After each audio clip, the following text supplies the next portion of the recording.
Nah, baik, pada kesempatan hari ini kita akan sama-sama kembali melihat kebenaran firman Allah, dan tema ini menjadi tema yang akan saya sampaikan berulang-ulang kali dalam sepanjang tahun ini menjadi lebih tajam, sebagaimana itu menjadi semacam kalimat penggerak kita dalam tahun ini yang terambil dalam pertama Samuel pasal 3 ayat 1 sampai dengan ayat yang ke berapa ini, sampai ayat yang ke-21. Tapi saya akan baca pada ayat yang ke-7 dan ayat yang ke-8 saja dulu. Tapi kemudian ini menjadi acuan untuk seluruh ayat di dalam pasal yang ketiga ini. Pertama Samuel pasal 3. Saya akan baca ayat 7 dan ayat yang ke-8. Samuel belum mengenal Tuhan, firman Tuhan belum pernah dinyatakan kepadanya. Ayat 8. Dan Tuhan memanggil Samuel sekali lagi. Untuk ketiga kalinya ia pun bangunlah lalu pergi mendapatkan Eli serta katanya, "Ya Bapa, bukankah Bapa memanggil aku?" Lalu mengertilah Eli bahwa Tuhan yang memanggil anak itu. Saudara yang dikasihi, nah apa yang sudah saya sampaikan menjadi lebih tajam, ini menjadi tema kita di dalam tahun ini. Dan beberapa kali sudah saya sampaikan, baik pada waktu hari ulang tahun gereja, waktu di perayaan Natal. Saya sering menyampaikan kepada kita semua bahwa menjadi lebih tajam atau kita lebih menyederhanakannya menjadi lebih peka. Nah, butuh kerjasama. Kita butuh semacam ada sebuah komitmen di hati kita semua. Agar apa saudara? Agar kata menjadi lebih tajam bisa mencapai sasarannya. Nah, mungkin kita akan mengatakan begini, upaya menjadi lebih tajam atau lebih peka tidak akan bermanfaat kalau tidak dilandasi dengan kerinduan yang dalam untuk Tuhan. Jadi tanpa ada kerinduan yang dalam untuk Tuhan, maka kita tidak akan menjadi lebih tajam. Ibarat begini saudara, agar supaya sesuatu, contoh pisau menjadi lebih tajam, maka pisau itu harus diasah. Tanpa diasah pisau tidak akan menjadi lebih tajam. Justru sebaliknya pisau itu akan berkarat dan tidak berguna pada akhirnya. Pemazmur mengatakan dalam Mazmur 143 ayat 6 dikatakan, "Aku menadahkan tanganku kepadamu, jiwaku haus kepadamu seperti tanah yang tandus." Pemazmur coba ingin menggambarkan kerinduannya. Pemazmur ingin menyampaikan hatinya kepada Tuhan. Dan dikatakan bahwa kerinduan pemazmur itu diibaratkan seperti tanah yang tandus yang membutuhkan aliran air atau yang membutuhkan cairan atau yang membutuhkan sumber air. Dan pemazmur ingin menyampaikan bahwa dia punya kerinduan yang dalam untuk Tuhan. Dan hari ini kita semua pun kiranya terbangun sebuah kerinduan yang dalam untuk Tuhan. Di tengah segala kesibukan kita, mari kita katakan kepada diri ini, Tuhan saya rindu hanya untuk Engkau dalam hidup ini. Karena kerinduan yang dalam akan membuat kita akan menjadi lebih peka atau menjadi lebih tajam di dalam Tuhan. Dan kerinduan yang dalam untuk Tuhan akan membuka pintu tercapainya pribadi yang peka. Sekali lagi, kerinduan yang dalam untuk Tuhan akan membuka pintu. Artinya tanpa ada kerinduan pintu tertutup. Tapi semakin kita rindu, pintu semakin terbuka. Tapi semakin tertutup kerinduan, semakin tertutup menjadi pribadi yang peka. Terhadap apa saja yang patut kita menjadi lebih tajam atau menjadi lebih peka. Apa yang disampaikan di dalam pertama Samuel pasal 3 ini? Firman Allah katakan bahwa Samuel ini belum pernah mendengarkan firman Tuhan. Samuel belum pernah mendengarkan langsung apa yang disampaikan Tuhan. Karena Samuel ini menjadi seorang yang masih sangat muda. Seorang yang masih butuh tuntunan, masih perlu mentor seorang yang senior. Seorang Samuel, seorang yang masih muda dan butuh banyak belajar. Dan firman Allah katakan bahwa Tuhan panggil Samuel sampai ketiga kali. Samuel belum mampu membedakan mana suara Tuhan dan mana suara Eli. Keempat kalilah kemudian seorang yang hebat yang kita kenal, seorang yang namanya Eli, barulah menyampaikan kepada Samuel, kalau sekali lagi panggilan itu datang, bicara ya Tuhan. Nah, dari poin ini kita belajar bersama bahwa panggilan pertama, panggilan kedua, panggilan ketiga. Dari setiap panggilan itu, saya pernah katakan, apakah Samuel ketika mendengarkan panggilan itu dan Samuel semakin tarik kain dan tutup badannya. Kan biasanya kita kalau tengah malam dipanggil, malas langsung tutup kain. Tapi Samuel tidak. Panggilan pertama dia datang ke Eli, tidur lagi. Panggilan kedua datang lagi kepada Eli. Dan katakan bukan. Ketiga kali dia datang lagi. Jadi saya membayangkan seorang, dikatakan bahwa Samuel mulai ada pada usia kurang lebih 12 tahun. Dan itu usia yang menurut saya usia yang masih punya ego yang tinggi dan mau dimanja. Tapi panggilan pertama dia datang, panggilan kedua dia datang. Bagi kita mungkin akan mengatakan, ini tua satu ini dia mulai bermain beta. Kan istilah kita kalau anak-anak mulai bosan, ini tua satu ini dia panggil bilang sempanggil. Bayangkan panggilan pertama, panggilan kedua, panggilan ketiga masih datang saja. Tapi sesuatu yang penting yang ingin saya sampaikan. Samuel, seorang yang benar-benar punya kerinduan untuk dia bisa melayani Tuhan di rumah Tuhan. Jadi poin pertama yang kemudian ingin saya sampaikan dari kisah ini, apa saja yang patut kita menjadi lebih tajam. Yang pertama, kita harus lebih tajam terhadap pekerjaan Tuhan. Saya ingin membawa pikiran saudara apa yang ingin saya maksudkan lebih tajam terhadap pekerjaan Tuhan. Atau kita menjadi lebih peka terhadap pekerjaan Tuhan. Dalam Kisah Para Rasul pasal 8 ayat 26 sampai 40 memang ini satu cerita terkait dengan Filipus. Tuhan berbicara kepada Filipus agar supaya mendekati seorang sida-sida Ethiopia.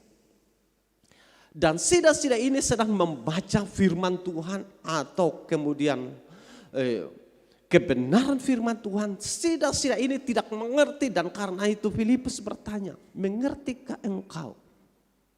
Dan sida-sida itu mengatakan, bagaimana saya bisa mengerti? Sederhananya bagaimana beta ini mengerti kalau tidak ada orang yang menuntun atau ada orang yang bisa menjelaskan apa yang saya baca ini. Tapi ingin saya sampaikan bahwa Filipus dia begitu peka terhadap apa yang Tuhan mau untuk menuntun orang Ethiopia ini. Jadi prinsip ini kemudian ingin saya sampaikan bahwa kata menjadi lebih peka terhadap pekerjaan Tuhan bicara tentang soal pelayanan penginjilan. Nah, berulang kali juga saya sampaikan bahwa kita ini bukan dipanggil untuk menjadi penonton. kita ini dipanggil untuk menjadi pemain. Karena menjadi penonton, kita baru saja melewati Piala Dunia, dan tentu saya ataukah saudara yang nonton juga pasti akan banyak kritik. Pemain profesional, saudara, pemain yang tingkat RT saja tidak bisa mewakili. Tapi kritik mewakili dunia. Jadi saya tidak suka kalau kita ini menjadi penonton.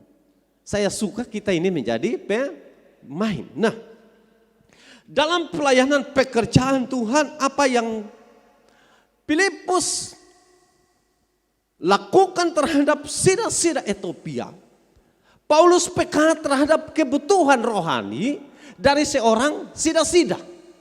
Yang juga ingin saya katakan kembali bahwa kita yang harus menjadi lebih tajam terhadap pekerjaan Tuhan, maka poin yang kemudian lebih saya sederhanakan adalah bagaimana kita menjadi pribadi yang peka terhadap kebutuhan rohani orang lain.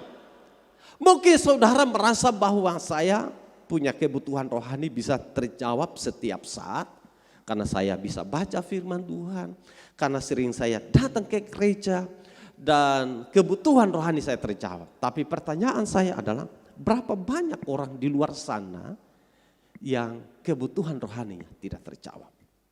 Tidak terjawab kebutuhan rohani karena pertama, karena mereka sendiri tidak mau dengan kebutuhan rohani terjawab. Kenapa tidak mau? Karena dibutakan oleh ilah zaman ini.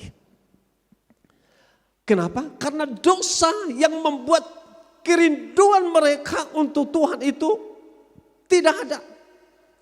Untuk bagaimana memberikan diri ini, kebutuhan rohani mereka yang dikatakan bahwa sebenarnya seperti pohon yang sedang menuju kepada kematian. Istilahnya mulai daunnya semakin layu, tapi tidak sadar bahwa sedang menuju kematian. Dan karenanya penting bagi saya dan saudara selaku orang percaya dipanggil untuk dapat mampu mendengar, mampu mengerti, mampu memahami kebutuhan rohani orang lain. Dan karena itu saya dan saudara dipanggil untuk bisa dapat mampu menjawab kebutuhan orang lain. Dan poin ini kiranya saya dan saudara belajar untuk tertanam dalam hati ini. Saya mau menjadi lebih tajam dalam menyikapi kebutuhan orang lain. Atau poin yang saya sampaikan, kita menjadi lebih tajam terhadap pekerjaan Tuhan. Hal yang kedua yang ingin saya sampaikan, kita menjadi lebih tajam terhadap sesama. Saudara mungkin duduk di pinggir seorang, tapi saudara tidak mengenal persis apa yang sedang dia rasakan. Saudara mungkin berjalan-jalan ke satu tempat dan saudara tidak tahu apa yang dia sedang alami. Saya dan kita semua harus bisa belajar menjadi lebih peka terhadap sesama. Nah, kenapa ini penting? Karena ketika kita menjadi lebih peka terhadap sesama, maka kita justru menjadi orang yang kalau bahasa sederhananya saya katakan, kita bisa menjadi penolong orang itu. Saya tertarik dengan ada satu kisah ketika 2 hari lalu.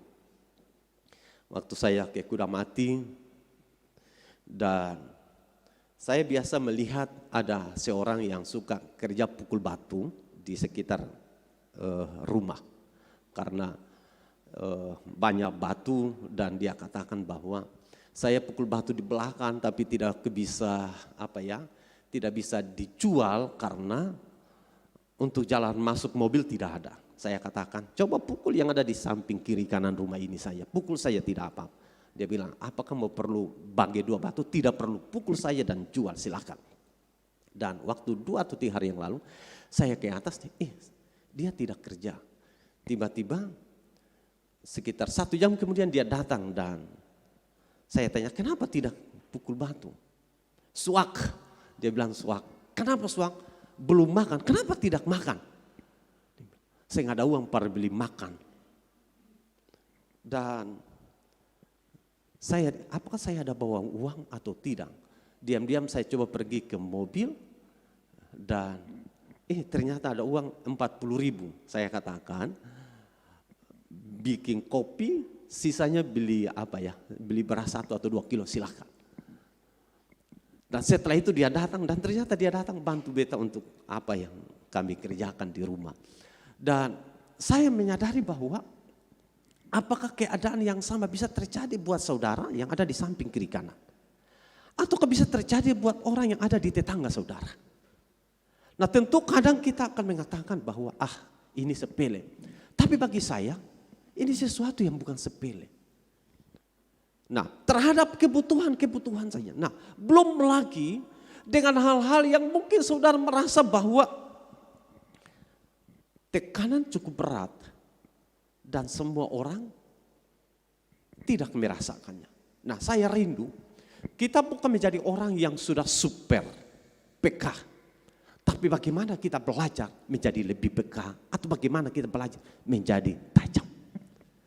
Bukankah kita dalam tahun 2022 kita berjalan dengan sebuah tema menjadi maksimal.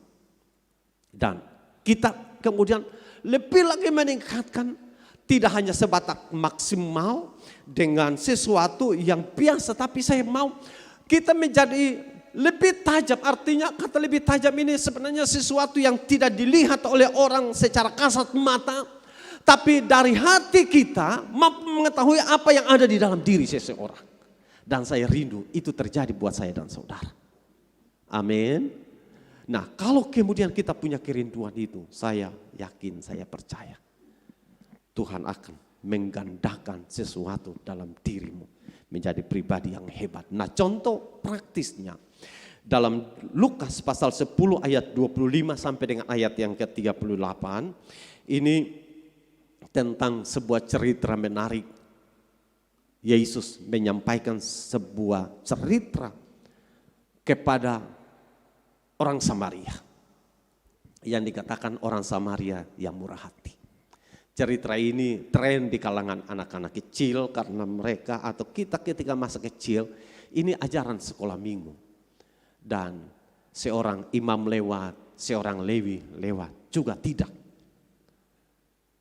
Seorang Samaria datang dan melihat seorang yang menjadi korban perampokan. Dan orang Samaria yang harusnya mungkin imam melihatnya dan menolongnya, tapi lewat. Seorang Lewi yang harusnya menolong, tapi juga tidak.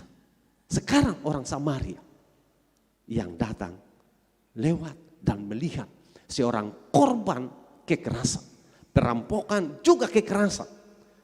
Dan orang Samaria ini mengangkat, membawa ke penginapan, membalut luka, mengobatinya. Dan setelah itu dia juga tinggalkan uang. Bagaimana biaya selama dia ada di sana. Jadi dalam bayangan saya adalah bahwa orang Samaria yang dianggap sebagai orang yang kafir, orang yang dikatakan jauh dari jalan keselamatan, tapi justru sikap yang peka menjawab kebutuhan orang yang korban perampokan dan kekerasan.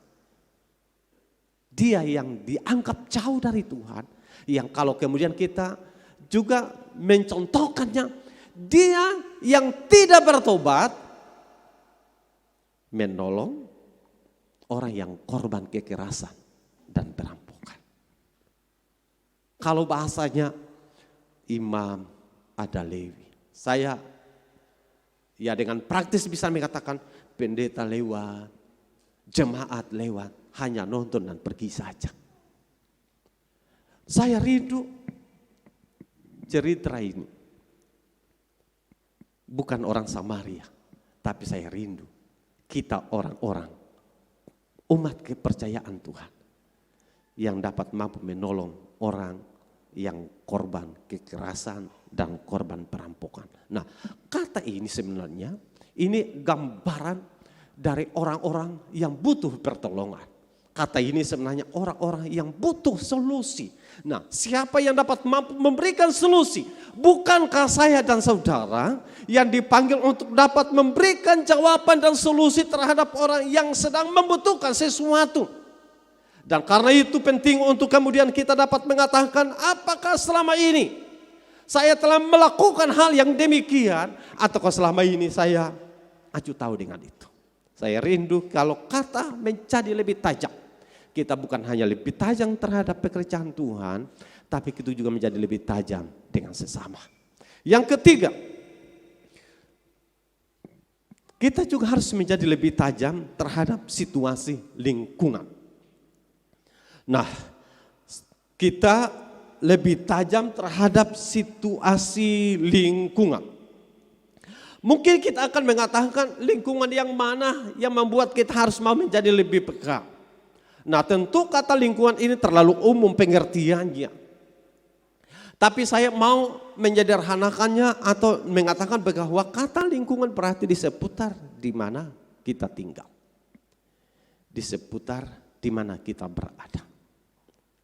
Sudahkah kita coba, karena kita ini anak Tuhan, kita ini hamba Tuhan, yang patut kita sadar adalah misi kita di dunia ini apa dulu. Saya sudah sampaikan berulang kali bahwa kita ada di dunia ini dipanggil untuk membawa kabar baik. Sekali lagi, semua yang saya sampaikan ini ujung-ujungnya adalah untuk mengingatkan apa tujuan kita ada di dunia. Yang kedua, apa tujuan kita diselamatkan. Dan tujuan itulah yang kemudian saya ingatkan kembali bahwa di lingkungan di mana kita berada, yang patut kita harus katakan bahwa untuk apa kita menjadi peka terhadap di situasi lingkungan kita berada. Karena tujuannya adalah bagaimana lingkungan itu, lingkungan yang bisa membuka mulut dan bicara tentang Tuhan. Saya berikan contoh kasus kembali, karena di lingkungan di mana saya sedang buat rumah, itu lingkungan anak-anak yang umur 2 tahun ke atas itu mulutnya maki semua. Awal-awal ketika kami dengar, telinga ini rasa mau tutup saja. Anak-anak kecil saudara, kalimat-kalimat itu dia iri saya tidak pernah dengar untuk anak-anak kecil. Bahkan jarang. Saya ingat kalimat-kalimat itu muncul pada waktu saya masih kecil dan saya sering ke kampung sebelah dan daerah itu adalah daerah yang non-Kristen dan mulut mereka mengeluarkan kata-kata kotor. Dari anak kecil sampai orang tua menganggap itu semacam kalimat atau kata biasa. Dan baru terdengar kembali di lingkungan itu saudara. Dan ketika saya dengar, saya katakan begini kepada anak-anak kecil, karena sering kalau kami pergi, ada bawa kue kami bawa dan kami katakan ingat, jangan keluarkan kata-kata kotor. Dan itu berulang kali setiap mereka datang, kalau saya dengar ada kata yang jauh, saya panggil mereka dan saya katakan, kalian diajar guru sekolah minggu begini ya. Saya begitu marah dan akhir-akhir ini saya hampir sudah tidak dengar lagi. Maksud saya adalah di lingkungan di mana kita ada, saya rindu kita mampu memberitakan sesuatu yang mengubahkan lingkungan itu. Nah, ini terjadi kalau kesadaran di hati ini adalah kesadaran tujuan kita ada hidup di dunia. Kedua, tujuan kita ini dipanggil menjadi anak Tuhan apa? Kalau kita sadar dua hal ini, kita dapat mampu menjadi lebih peka terhadap di situasi lingkungan di mana kita ada. Karena sadar atau tidak, tetapi di lingkungan di mana kita ada adalah lingkungan yang banyak orang justru masih jauh dari Tuhan. Nah, tapi akan menjadi lucu kalau kita anak-anak Tuhan yang justru mengeluarkan perkataan kotor kepada orang yang tidak mengenal Tuhan. Bagaimana kita menjadi orang yang bisa mempengaruhi orang lain. Nah, jadi yang perlu adalah kita harus bisa hati-hati agar kita sendiri tidak terjebak masuk dalam situasi lingkungan. Situasi lingkungan justru kita pengaruhi supaya mereka terpengaruh dengan kita. Bukan kita yang terpengaruh dengan mereka. Contoh, lingkungan pemabuk kita ikut mabuk. Lingkungan penjudi kita ikut penjudi. Lingkungan yang mengeluarkan kata-kata kotor kita ikut mengeluarkan perkataan-perkataan kotor. Bagaimana kita mempengaruhi mereka? Harusnya kita yang pengaruhi mereka. Dan itu sebabnya kata menjadi lebih peka terhadap situasi lingkungan. Bicara tentang soal praktis yang sudah tadi saya sampaikan. Kenapa ini penting? Karena bukankah ini juga dikehendaki oleh Tuhan? Ciri orang yang menjadi lebih peka, responsif. Jadi bukan pasif. Menjadi lebih peka, kita butuh sebuah kerja ekstra. Apa yang sudah saya tadi sampaikan, bahwa kita harus kerjasama, atau kata lain bahwa kita harus punya respon. Respon agar supaya apa? Tujuan kita menjadi pribadi mempengaruhi lingkungan, mempengaruhi sesama, itu terjawab. Tapi kalau kita tidak responsif, acu tahu saja, karena tantangan terbesar dari tidak menjadi PK itu adalah karena pertama malas. Malas tahulah bahasa kita. Yang kedua sombong. Yang ketiga adalah malu atau gengsi. Dan karena itu kita akan menjadi orang yang tidak akan menjadi PK. Bahkan yang terakhir adalah bosan. Nah, tentu kata malas, sombong, gengsi atau malu, ini tidak akan bisa menolong kita. Contoh yang ingin saya sampaikan bahwa seorang Samuel mendengarkan suara Tuhan. Tujuannya adalah Samuel yang masih muda itu harus bicara sampaikan kepada Eli. Apa yang harus Samuel sampaikan? Firman Tuhan. Apa saja urutannya? Kalau dalam pertama Samuel, saudara baca pasal 3 atau pasal 2. Saudara temukan apa yang sedang terjadi di dalam keluarga ini. Dan Tuhan bicara ke Samuel. Dan harus sampaikan kepada Eli.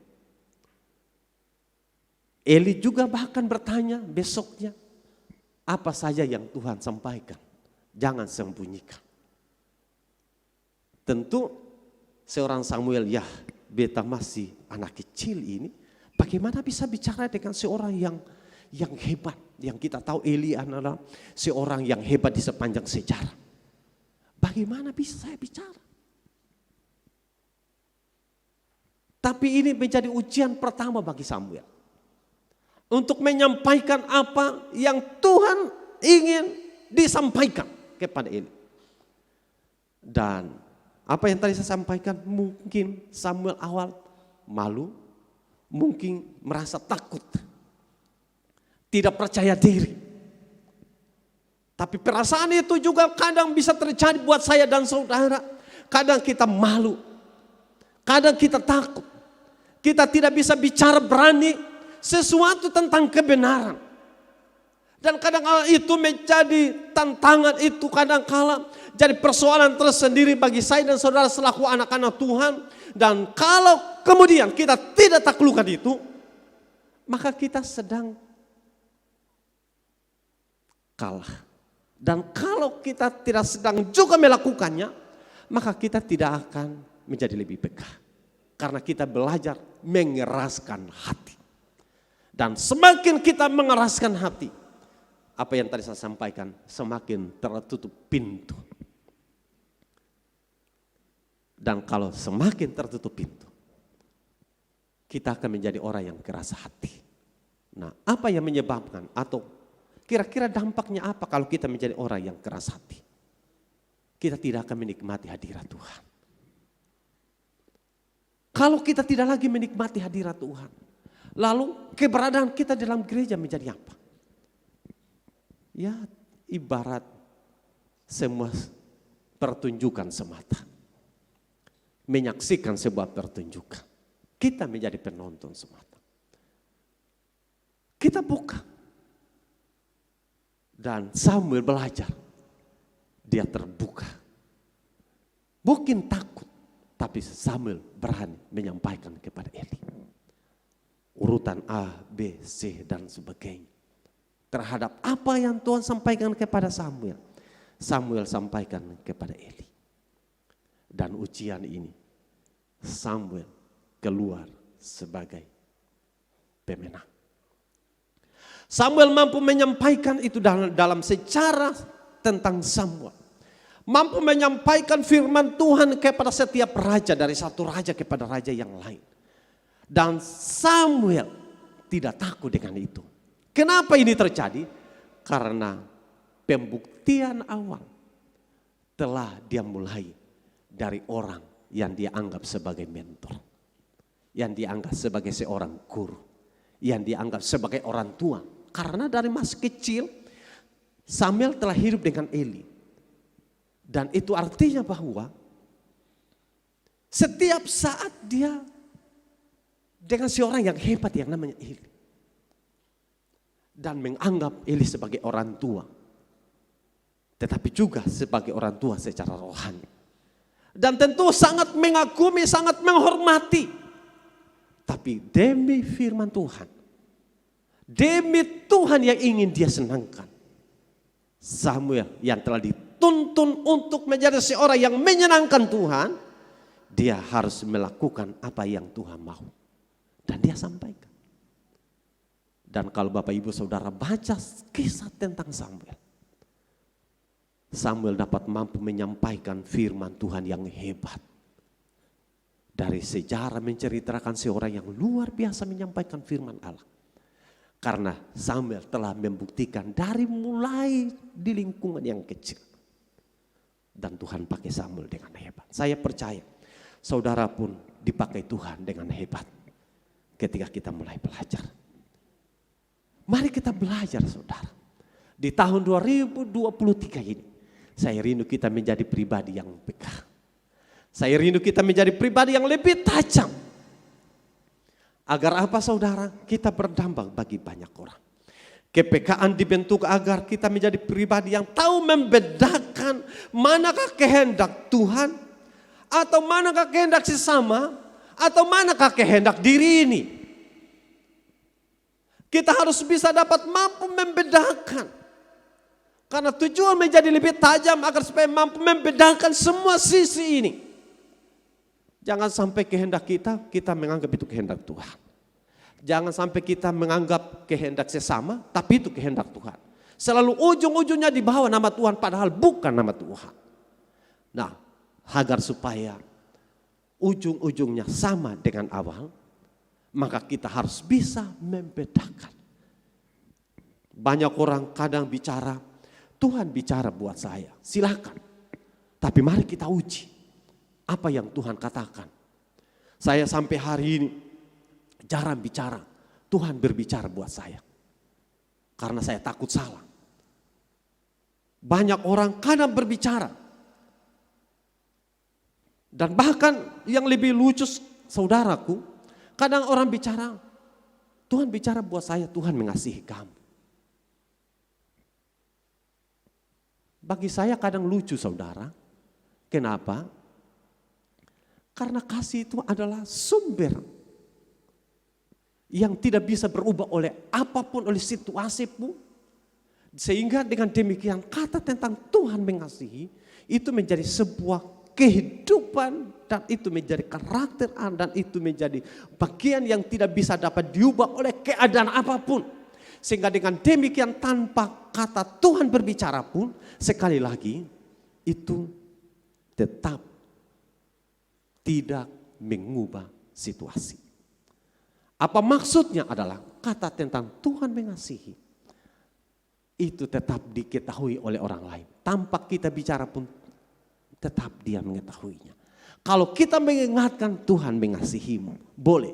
Tapi kalau Tuhan berbicara, Tuhan mengasihimu. Saya yakin tanpa kita harus mengatakan konfirmasi dari Tuhan, Tuhan mengasihi. Kita sendiri yang sudah merasakannya.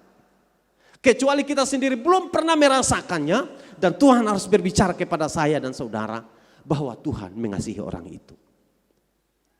Jadi ada kata-kata tertentu yang tidak perlu harus kita mengutip kata Tuhan berbicara pun sebenarnya kita sanggup berbicara.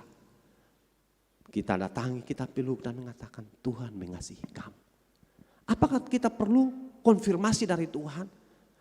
Apakah Tuhan mengasihi orang itu atau tidak? Sekali lagi, ceritanya begini.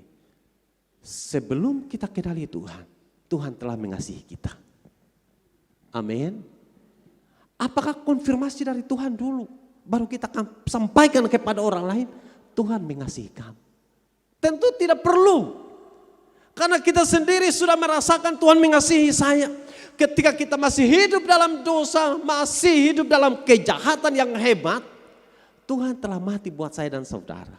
Artinya kenapa yang terjadi? Karena Tuhan mengasihi kita. Itu artinya tanpa ada konfirmasi dari Tuhan, orang itu mengasihi dan kita menyampaikan, menurut Tuhan, Tuhan mengasihi saudara. Tidak perlu kita meminta konfirmasi. Sekali lagi, kita tetap mengatakan Tuhan mengasihi kamu. Kenapa? Karena kasih Allah bukan hanya kepada orang benar. Kasih Allah juga kepada orang berdosa. Dan kenapa ini? Karena Yesus mati untuk orang berdosa. Dan kalau Yesus mati untuk orang berdosa, maka ketika kita yang telah ditebus dengan darah Yesus menyampaikan kepada orang yang berdosa, Tuhan mengasihi kamu. Maka bukankah hal ini tidak salah untuk kita mengatakan? Jadi saya ingin katakan bahwa untuk menjadi lebih dekat, tujuannya agar supaya mampu membedakan manakah kehendak Tuhan, manakah kehendak sesama, dan manakah kehendak diri. Saya ingatkan kembali, jangan dengan mudah kita berbicara, saya dengar Tuhan bicara, dan kita sampaikan orang lain. Uji baik-baik. Jangan sampai kadang hanya itu perasaan. Jangan sampai kadang kala itu terbawa emosi kita. Uji baik-baik. Supaya kita tidak seakan-akan berbohong atau membohongi orang lain. Karena banyak orang, saya bagian ini saya berulang kali katakan bagian ini. Karena banyak orang di luar sana yang dengan mudah bicara membawa nama Tuhan. Seakan-akan Tuhan bicara seperti Tuhan bicara kepada Samuel. Samuel jelas mendengarkan apa kata Tuhan. Kepada kita oleh Tuhan bicara. Saya mengatakan bahwa tidak salah Tuhan bisa bicara dengan siapapun. Tapi uji baik-baik. Jangan sampai Tuhan tidak bicara.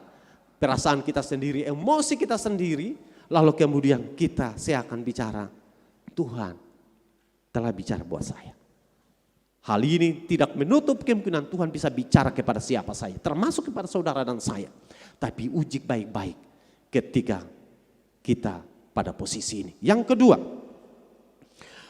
tujuan kita dibentuk untuk menjadi lebih peka supaya kita selalu bertindak untuk menyenangkan Tuhan. Dan kalau kita menjadi lebih peka, maka sudah tentu kita akan bertindak. Dan tindakan-tindakan kita adalah tindakan-tindakan yang selalu menyenangkan Tuhan. Dan ini kerinduan saya, ini kerinduan kita semua. Di sepanjang tahun 2023. Saya mau agar supaya tindakan-tindakan kita, sikap-sikap kita, perbuatan-perbuatan kita adalah perbuatan tindakan yang selalu menyenangkan Tuhan. Tuhan Yesus memberkati kita semua lewat kebenaran firman Tuhan pada kesempatan ini.